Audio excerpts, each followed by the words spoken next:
This infographic represents a massive global reality. According to recent health data, roughly 301 million people are currently living with an anxiety disorder. For the vast majority, the fear isn't rooted in the past. It's focused entirely on what might happen next. Ancient Hebrew texts describe this specific sensation using the word da.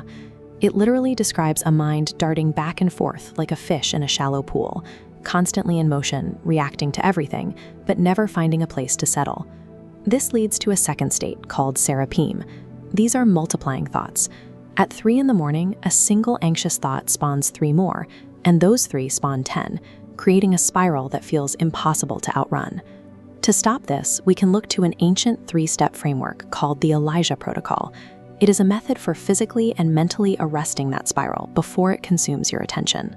Relying on these time-tested frameworks provides a structured escape route out of mental exhaustion. Step 1 requires naming the target. Identify the specific problem about tomorrow that is currently keeping you awake. Pinpointing the fear is the first step toward managing it. In this ancient Greek manuscript, the word for worry is merimna, meaning to divide. Your mental energy is pulled in 2 directions. Jesus identifies this as a conflict of allegiance. We cannot split our focus between trusting God and stockpiling wealth to secure our future. Worry serves as a physical alarm for this internal division. It is the natural result of trying to carry the burden of tomorrow while your mind is still supposed to be functioning in today. To address this, the Elijah Protocol begins with a physical reset. This specific habit is modeled on a historical account of a man who reached the absolute limit of his endurance. This Hebrew scroll records the story of Elijah. Despite his courage, a single threat leaves him exhausted. He collapses in the desert. Notice God's response in the text. He doesn't offer a sermon, but methodically provides bread and sleep to address the physical breakdown. If you are spiraling, start with your biology. Drink water, eat a meal, or commit to a full night of rest. You must settle the body's panic before you can effectively redirect the mind.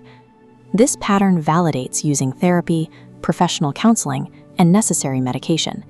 Tending to the physical needs of a broken system is a primary step in biblical recovery and not a secondary alternative to faith. You cannot fix a spiritual spiral until you address the biological crisis. Caring for the body provides the foundation the mind needs to stand firm. Once the body is settled, we address the thoughts. A common mistake is trying to empty the mind, but an empty mind just creates a vacancy for new worries to inhabit. The second habit is the mental redirect, based on the Greek concept of zateo. This means to strive after or pursue something with focused, intense intent. It is an active choice to give your attention to a new object. Consider a person sitting in a parked car 10 minutes before a stressful appointment.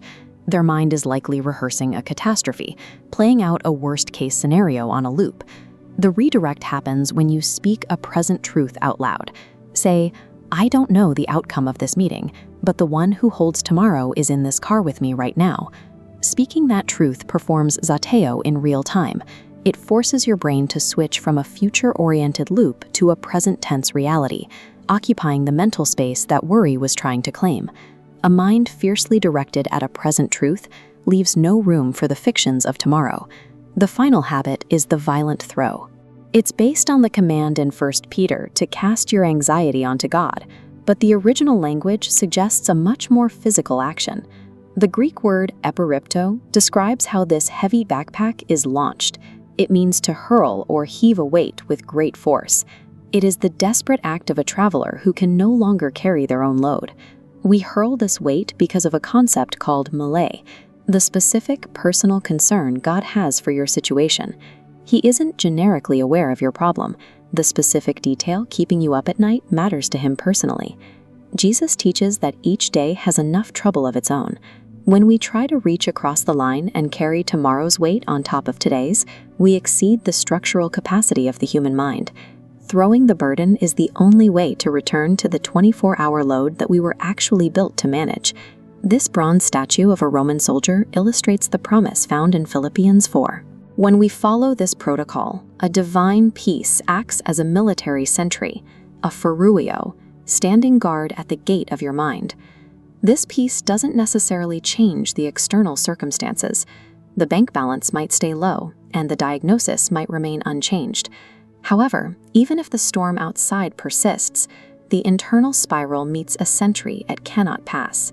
The mind is no longer divided, it is protected.